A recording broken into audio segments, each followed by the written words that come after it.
Bonjour, bonjour François Sureau. Bonjour. Vous êtes avocat au Conseil d'État et à la Cour de cassation. Vous venez de publier Pour la liberté, répondre au terrorisme sans perdre raison aux éditions Talendier.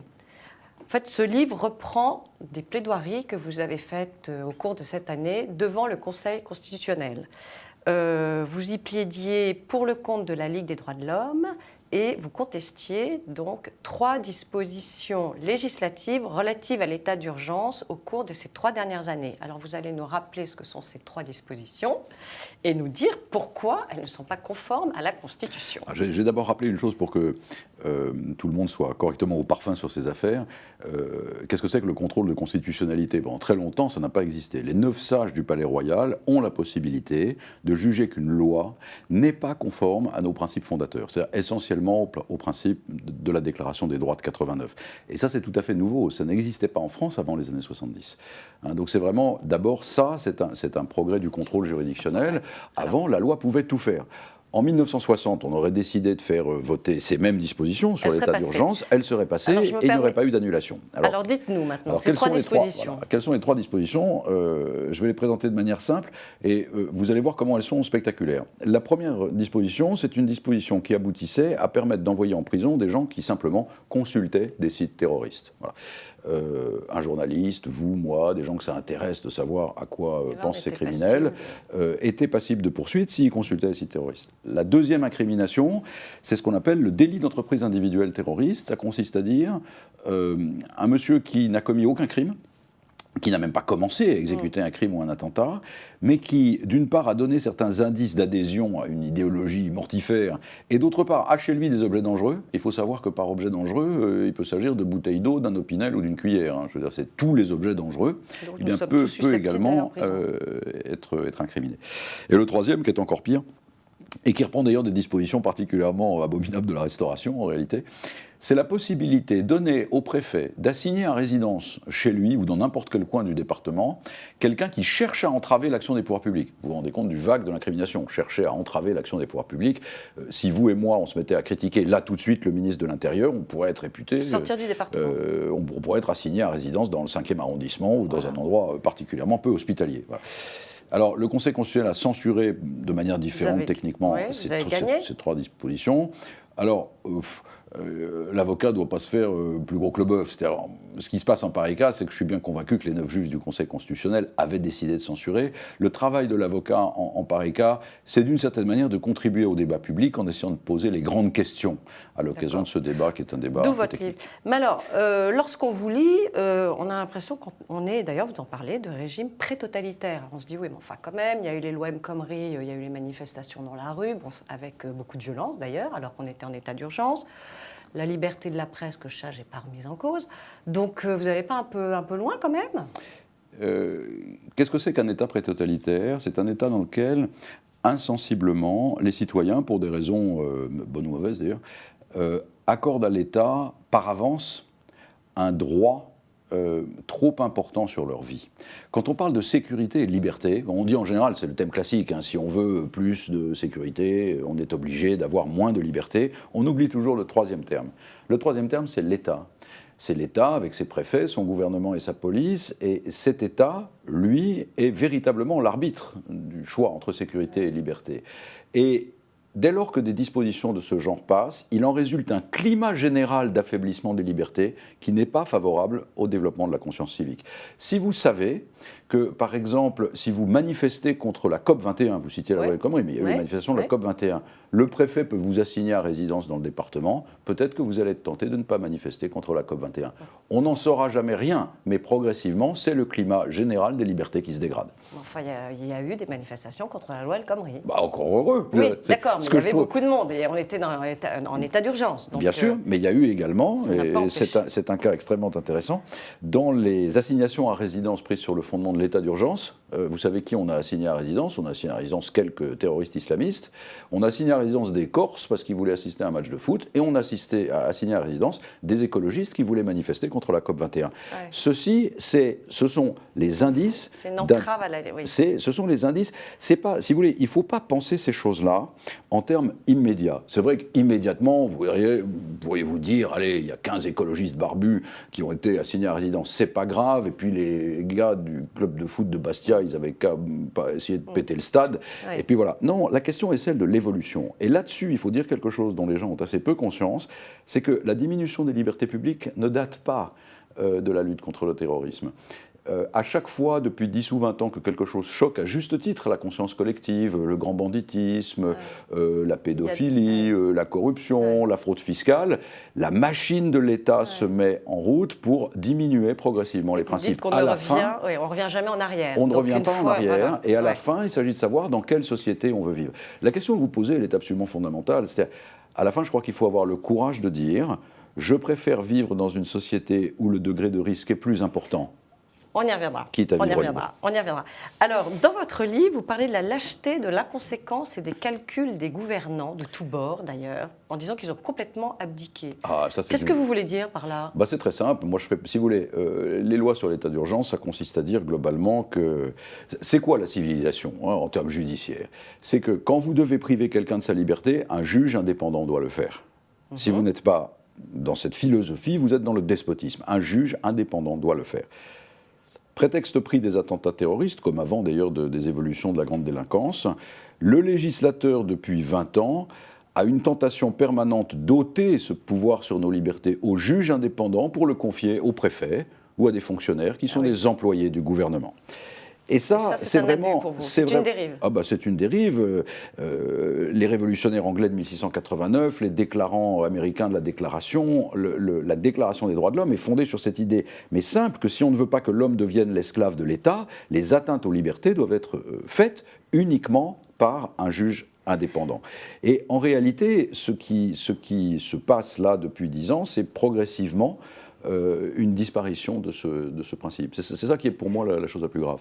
Alors, vous nous dites par ailleurs, tout ça en fait c'est la faute des magistrats et des policiers qui font des demandes démesurées et finalement, ça rejoint un peu la question précédente, finalement le gouvernement accepte pour leur faire plaisir.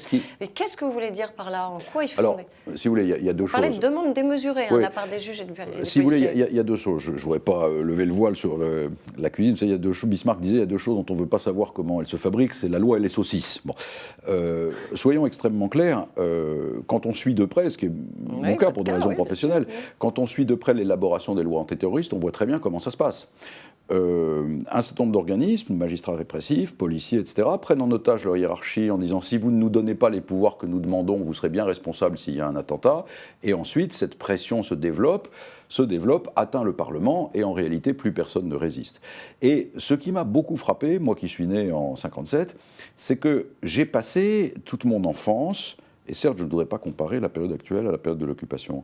Mais j'ai passé toute mon enfance à me demander comment les atteintes successives aux libertés, au moment de la guerre d'Algérie, au moment de l'occupation, à d'autres occasions, avaient été possibles. Nous nous tournions vers nos grands-parents en disant « qu'est-ce que vous aviez fait, comment ?» etc. Eh bien, ça a été l'expérience douloureuse de ma génération de voir la facilité avec laquelle les principes cédaient chez ceux qui avaient la charge de les défendre. Et en pareil cas, pourquoi est-ce que ça cède? Pour une raison extrêmement simple.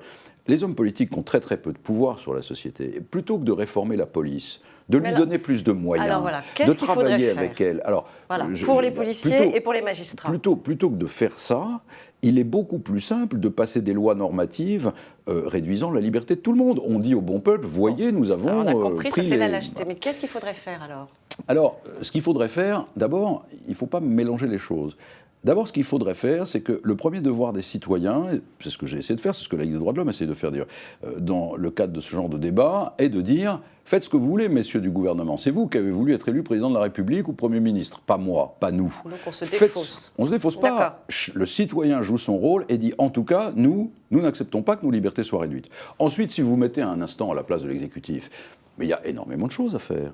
Je veux dire, nous avons un taux d'encadrement policier qui est l'un des plus importants d'Europe pour un taux de résolution des crimes et délits les plus faibles. Donc on ne me fera pas croire qu'il n'y a pas des améliorations d'organisation à apporter. Je ne sais s'il ne faut pas recréer... Ils sont plus dans leur bureau que dans la rue, c'est ça ? J'en sais rien, mais je ne sais pas s'il ne faut pas recréer les renseignements généraux, une police de proximité, etc. Entendez-moi bien, ce qui me choque n'est pas du tout l'extrême sévérité contre les délinquants terroristes. Je ne suis pas une brebis bêlante, je trouve ces gens abominables, et je serais très content qu'ils soient sévèrement frappés. Mais en tout cas, je sais que c'est dans ce sens-là qu'il faut faire effort. La plupart des policiers que j'ai rencontrés, parce que je me suis un peu informé sur ces affaires d'ailleurs, sont les premiers à constater que, passé les premières 48 heures, les perquisitions administratives de l'état d'urgence n'ont servi à rien. 6000 perquisitions administratives ont abouti à 20 mises en examen. Ça veut dire une débauche de moyens et de bonne volonté complètement incompatible avec le devoir d'efficacité réelle. Mais ça, c'est le boulot du ministre de l'Intérieur. D'accord. Alors, on a compris, donc, il y a un problème d'équilibre entre liberté et sécurité. Alors, que répondez-vous ? Il y a eu un sondage récemment de l'IFOP pour Atlantico qui disait que 78% des personnes interrogées sont contre la suppression de l'état d'urgence. Alors, on va dire que vous tenez des propos intellectuels, et l'opinion publique, vous en faites quoi ? Ça m'est complètement égal. Ça m'est complètement égal. Oui, oui. Non, mais l'opinion publique, elle est en droit de demander un peu plus de sécurité. Elle est en droit de demander ce qu'elle veut. Je pense deux choses. D'abord, je la pense mal informée. Je pense que l'opinion publique pense que l'état d'urgence est utile à la sécurité. Ça n'est aucunement le cas. On n'a jamais vu, l'état d'urgence consiste à transférer au préfet le pouvoir de rentrer chez les gens. On n'a jamais vu un juge antiterroriste refuser de délivrer un mandat de perquisition. Jamais.